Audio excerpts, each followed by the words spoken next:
Hello बच्चों, नमस्कार। स्वागत है आपका सक्सेस इन हिंदी एकेडमी में। देखिए बच्चों, हम पढ़ रहे हैं संपूर्ण साहित्य। इससे पहले हमने आदिकाल से हमने शुरुआत की थी और आदिकाल से लेकर हमने क्रमबद्ध रूप से संपूर्ण पाठ्यक्रम पढ़ रहे हैं। और अब हम पढ़ रहे हैं द्विवेदी युग की भी मैंने एक वीडियो डाल दी है। ये हमारी रहेगी दूसरी वीडियो। तो अगर आप पहली बार चैनल पर आए हैं तो चैनल को सब्सक्राइब करें, वीडियो को लाइक करें और शेयर करें। तो आपकी जानकारी के लिए मैं बता दूं, हम संपूर्ण पाठ्यक्रम करेंगे टीजीटी, पीजीटी और नेट का। तो इसमें हम संपूर्ण साहित्य भी पढ़ेंगे, इसके साथ संपूर्ण व्याकरण भी पढ़ेंगे और एनसीईआरटी जो 11वीं 12वीं की बुक है वो भी हम पढ़ेंगे। और एक जो थर्ड बुक होती है संपूर्ण, इसमें जो जनसंचार माध्यम की है, अभिव्यक्ति एवं जनसंचार माध्यम, वो भी पढ़ेंगे।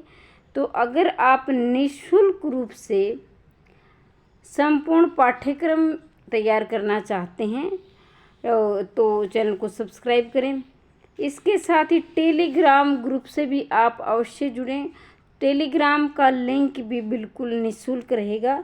तो इतना सारा यानी संपूर्ण पाठ्यक्रम आपको निःशुल्क मिलने वाला है, जिसमें साहित्य, व्याकरण और एनसीईआरटी ये सभी बिल्कुल निःशुल्क है। और टेलीग्राम ग्रुप का लिंक आपको चैनल के अबाउट में, ABOUT अबाउट में जाकर आपको टेलीग्राम का लिंक मिल जाएगा।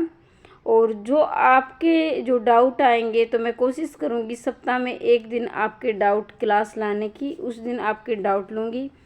इसके साथ ही आप कमेंट बॉक्स में अपने डाउट छोड़ सकते हैं।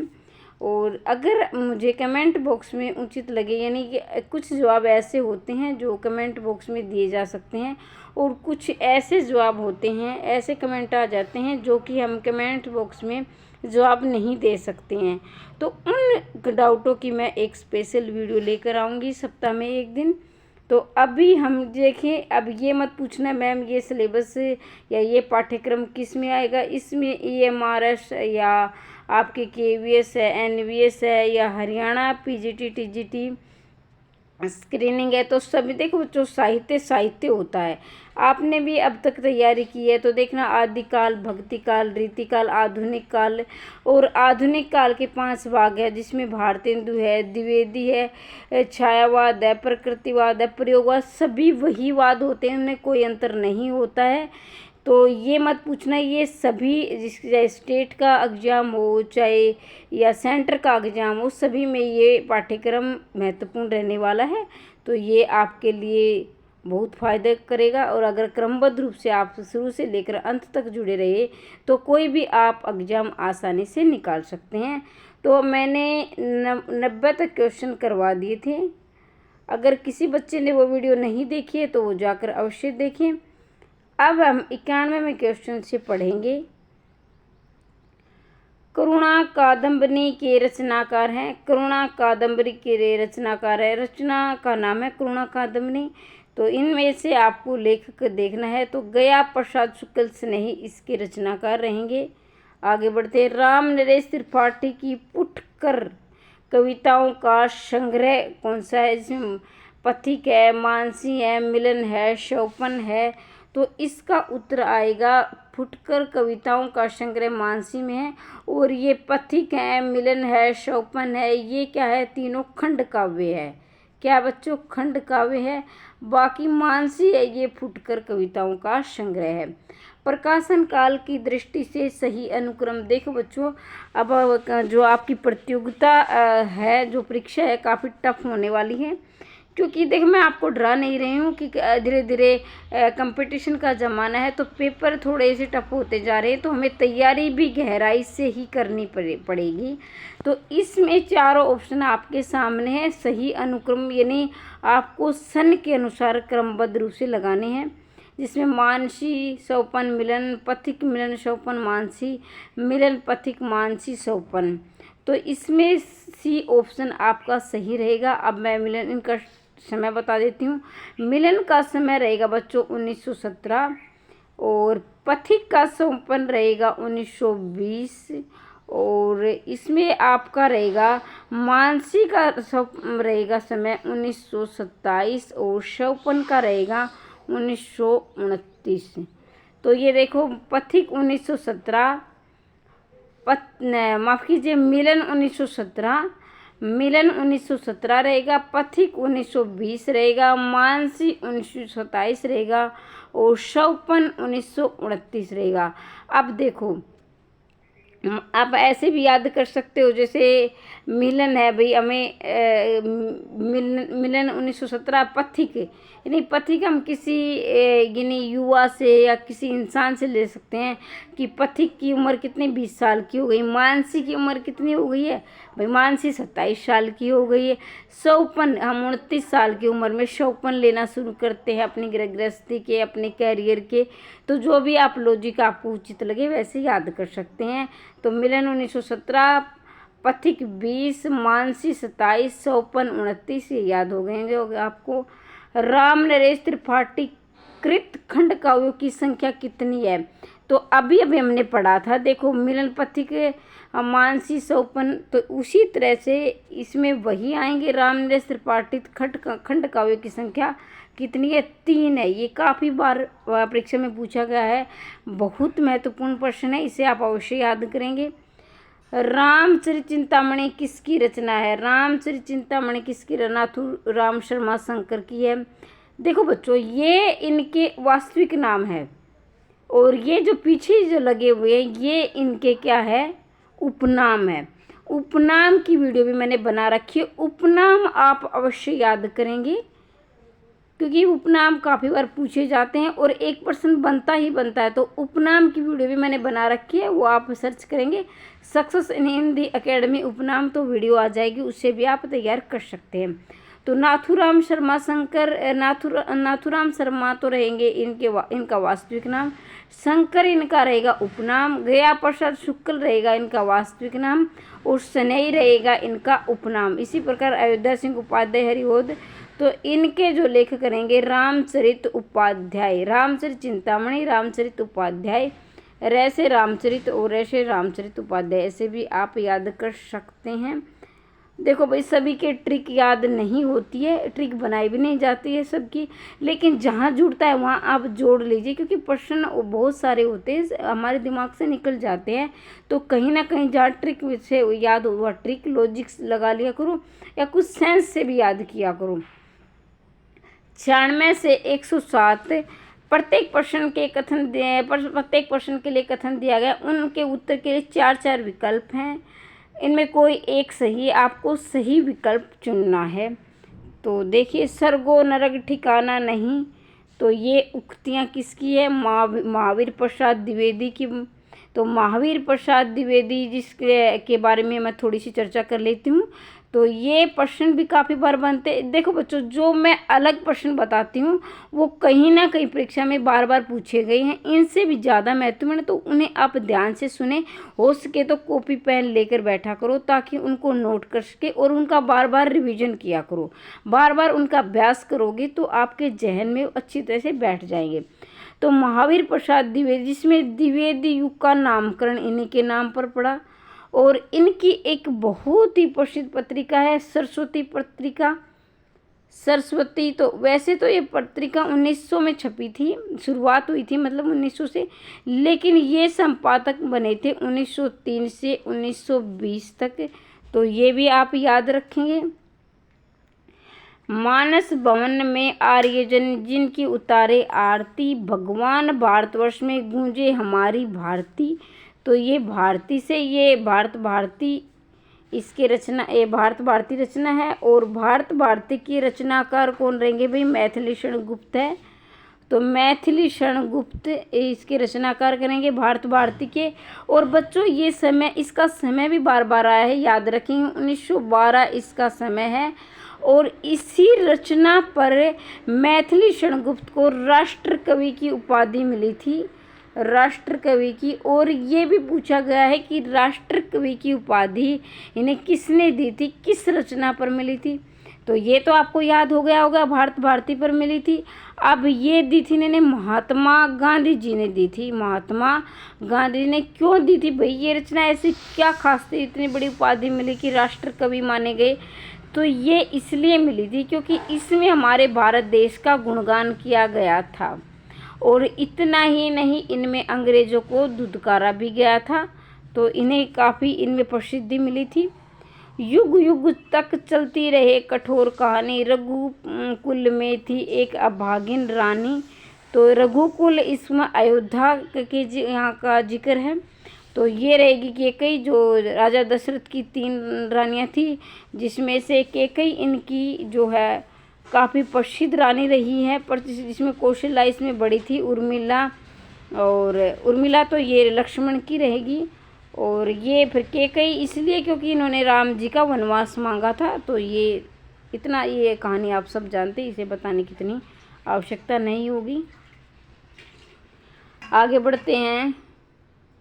मुझे फूल मत मारो, ये मैथिली शरण गुप्त की है। मुझे फूल मत मारो, मैथिली शरण गुप्त, इनके बारे में विस्तार से चर्चा कर चुके हैं। भारतेंदु युग, जिसमें भारतेंदु के नाम पर इनके युग का नाम पड़ा।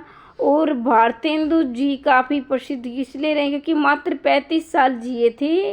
1880 में इनका जन्म हुआ था। और इसके साथ ही 35 साल की उम्र में ये चल बसे थे। इतने 35 साल मात्र जीकर ये इतने प्रसिद्ध हुए थे कि इनके संपूर्ण युग का नाम इनके नाम पर पड़ गया। अधिकार खोकर बैठना ये महादुष्कर्म है। ये पंक्तियाँ, इसको आप IMP लगा लेना क्योंकि ये बहुत प्रश्न, देखो ये सारी ही जो रचनाएं हैं सारे प्रश्न महत्वपूर्ण हैं, लेकिन मैं कुछ प्रश्न इसलिए बोल रही हूँ क्योंकि वो काफ़ी बार बार आते हैं, बार बार रिपीट होते रहते हैं। और बच्चों इसी तरह देखो, मैं अपने आप की तारीफ़ नहीं करूँगी, लेकिन मैं आपके भले के लिए बता रही हूँ कि कई यूट्यूब पर क्या होता है, कभी आदिकाल के 2-4 क्वेश्चन डाल दे, कभी मूड बन गया भक्ति काल के डाल दे, कभी रीतिकाल के। लेकिन बच्चों मुझे जहाँ तक लग रहा है कि आपका एक क्रमबद्ध रूप से आपकी तैयारी होनी चाहिए, इसलिए मैंने ये चुना है कि बच्चों को आदिकाल से लेकर आधुनिक काल तक मैं क्रमबद्ध से पाठ्यक्रम करवाऊंगी। जो बहुत, देखिए वैसे तो कोई भी मतलब अंत नहीं है हमारे पाठ्यक्रम का, हम कितना भी याद कर सकते हैं, लेकिन बच्चों मैंने बीच का रास्ता ये अपनाया कि जो महत्वपूर्ण प्रश्न है, जो बार बार परीक्षा की दृष्टि से महत्वपूर्ण, जो बार बार पूछे गए प्रश्न है, तो मैं वो करवाऊँ। तो इसलिए मैंने ये चुना है कि आदिकाल से लेकर आधुनिक काल है कि आपके नाटक, निबंध, उपन्यास, आलोचना सभी। क्योंकि क्या है कि जैसे फ्री में जो क्लास देते हैं यूट्यूब पर, वो आदिकाल, भक्ति काल, रीतिकाल, ये यहाँ तक आधुनिक काल ज़्यादा से ज़्यादा, लेकिन वो क्या है नाटक, निबंध, आलोचना ये नहीं जाता, तो वो वाला पोर्शन आपका छूट जाता है।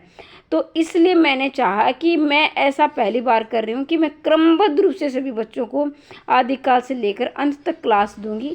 अगर आप चाहते हो क्रमबद्ध रूप से तैयारी करना और आप चाहते हो कि वास्तविक रूप से कि आपका पाठ्यक्रम हुआ है, तो आप मेरे साथ शुरू से अंत तक जुड़ सकते हैं। वैसे आप काफ़ी समझदार हो, आपको पता भी है कि आपकी तैयारी के लिए आपको संपूर्ण पाठ्यक्रम तो पढ़ना भी पड़ेगा। इसके साथ ही कोई बच्चा ऐसा है जो NCERT पढ़ना चाहता है, तो NCERT की मैंने 60% सिलेबस डाल दिया है, जिसमें आपका रहेगा PGT का वितान और ये आरो भाग, वो भी आप ही तैयार कर सकते हैं, जिसमें आपकी वस्तुनिष्ठ प्रश्न है, लेखक कवि परिचय है।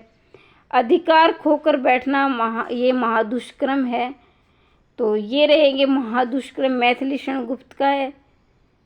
और जयशंकर प्रसाद, देखो ये छायावादी कवि हैं, जिसमें आपके छायावादी कवि मैथिली शरण गुप्त है, जयशंकर प्रसाद है, और ये बाकी नहीं है। दिवस का अवसान समीप था, गगन था कुछ लोहित हो चला, ये प्रिय प्रवास। देखो प्रिय प्रवास के बारे में हम कुछ जानकारी ले लेते हैं। प्रिय प्रवास हमारे जो आधुनिक काल, जो खड़ी बोली का महाकाव्य पूछा गया है कि खड़ी बोली का ध्यान रखेंगे, खड़ी बोली बोला है मैंने, तो खड़ी बोली का प्रथम महाकाव्य प्रिय प्रवास है, और जिसका 1914 में लिखा गया था। सन भी काफ़ी बार पूछा गया है। जिसमें सरग है, जिसमें 17 सरग है, और अयोध्या सिंह उपाध्याय इसके लेखक करेंगे। तो अगर खड़ी बोली का प्रथम महाकाव्य प्रिय प्रवास है, तो इसके लिखने वाले कौन है? अयोध्या सिंह उपाध्याय हरिओदय। तो जाहिर सी बात है, तो खड़ी बोली के महाकवि पूछे जाएंगे। तो ये अयोध्या सिंह उपाध्याय हरिओद हो जाएंगे। तो ये आप अवश्य याद करेंगे, परीक्षा की दृष्टि से काफ़ी महत्वपूर्ण है।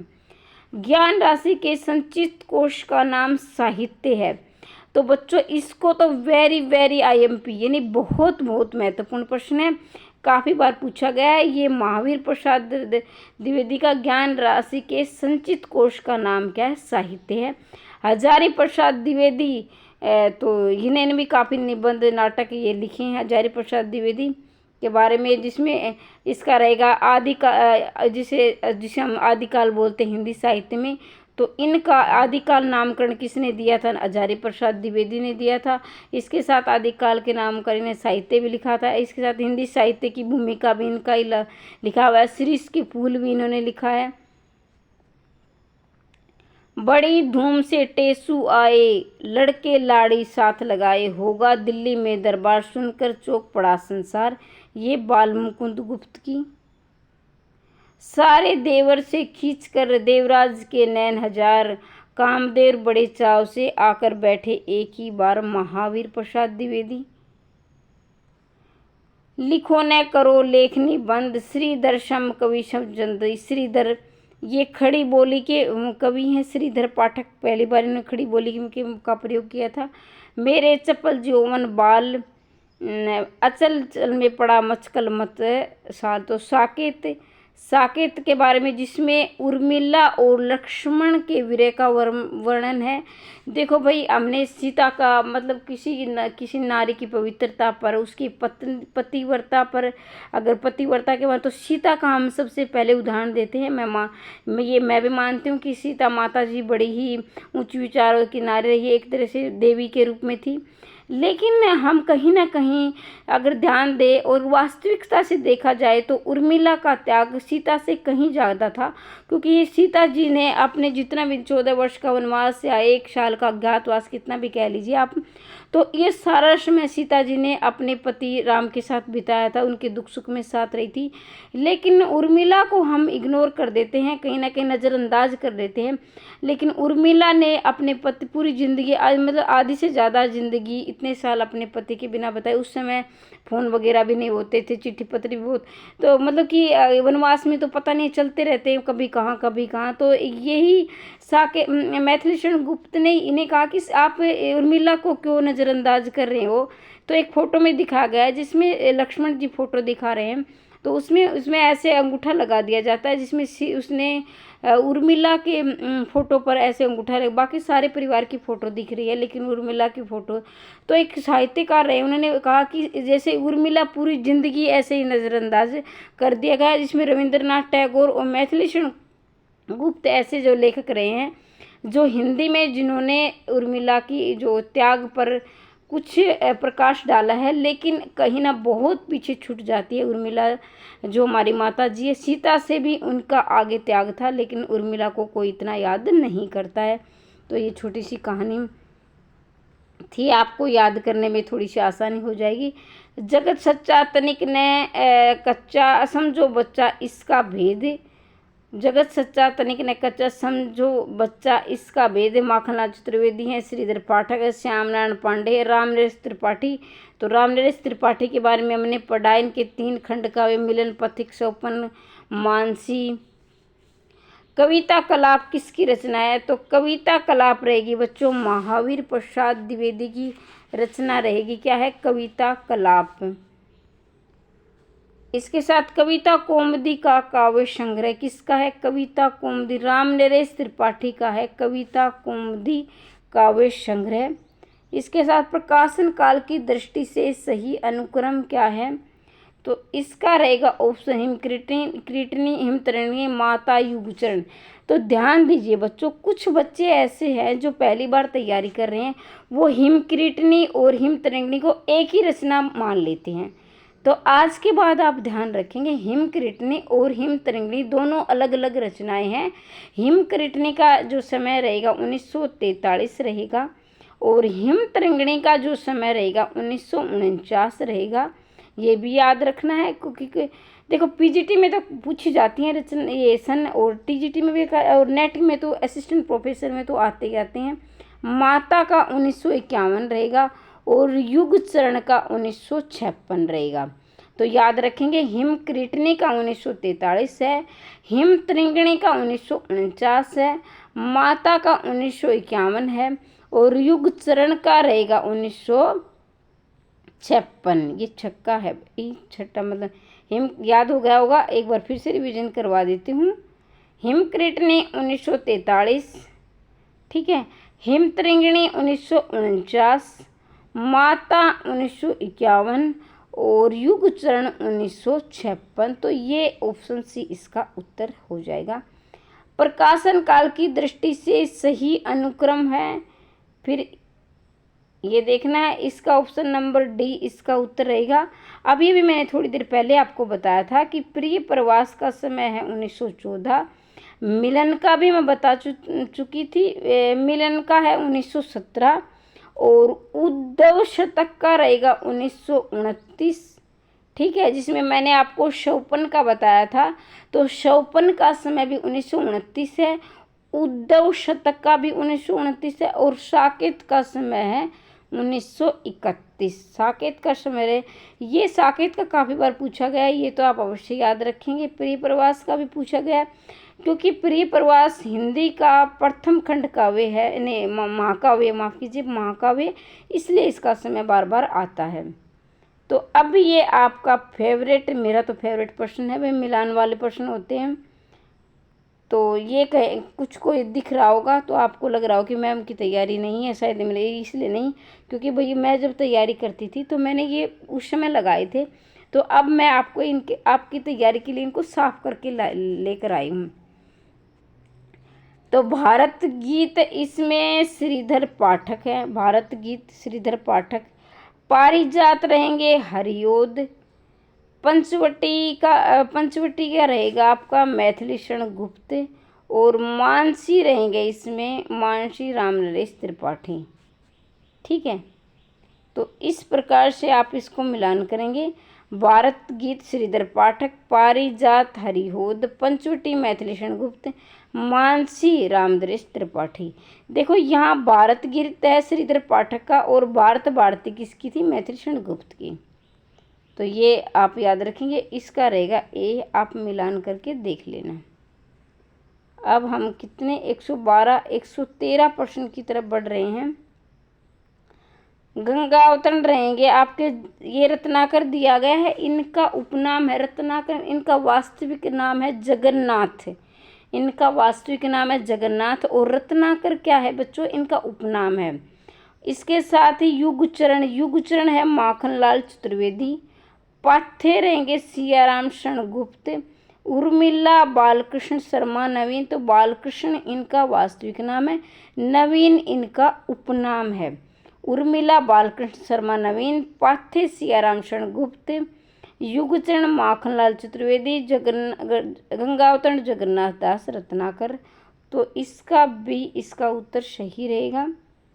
कवासी किसकी रचना है, तो बच्चों कवासी आपकी रहेगी नवीन, किसकी, बालकृष्ण शर्मा नवीन की, बालकृष्ण शर्मा नवीन कवासी इसकी रचना है, बालकृष्ण शर्मा नवीन की। वेणु लो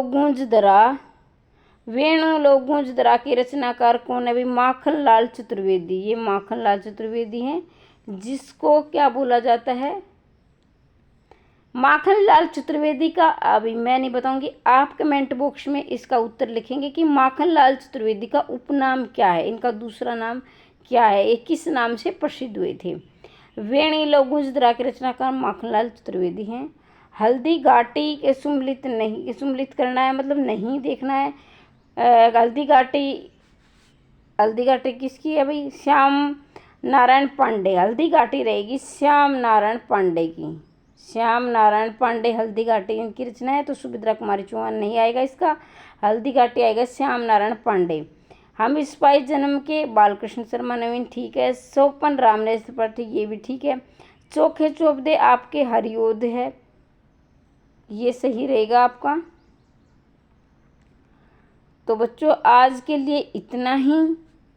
अगर आप इसी प्रकार से क्रमबद्ध पाठ्यक्रम प्राप्त करना चाहते हैं शुरू से लेकर अंत तक और निःशुल्क रूप से तैयारी करना चाहते हैं तो चैनल को सब्सक्राइब करें। आप वीडियो को लाइक नहीं करते हो भाई, जितने वीडियो आप देखते हो उतने लाइक नहीं मिलते हैं।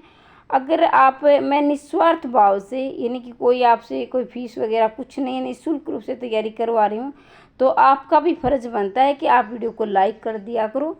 वैसे लाइक के मुझे पैसे नहीं मिलते, बस मुझे इतना सुकून मिल जाता है कि मुझे इतने बच्चे पसंद कर रहे हैं। और अपने दोस्तों तक वीडियो शेयर अवश्य किया करो, ताकि ज़्यादा से ज़्यादा बच्चे निःशुल्क रूप से अपनी तैयारी सुचारू रूप से क्रमबद्ध रूप से कर सकें। टेलीग्राम ग्रुप से जुड़ना ना भूलें। टेलीग्राम ग्रुप का भी लिंक बिल्कुल निःशुल्क है। वहाँ भी आपको पाठ्यक्रम से संबंधित और आपकी परीक्षा से संबंधित डाटा आपको मिलता रहेगा समय समय पर, और इसी प्रकार क्रमबद्ध रूप से आपको समय समय पर क्लास मिलती रहेगी। और मिलते हैं नेक्स्ट वीडियो में, तब तक के लिए जय हिंद।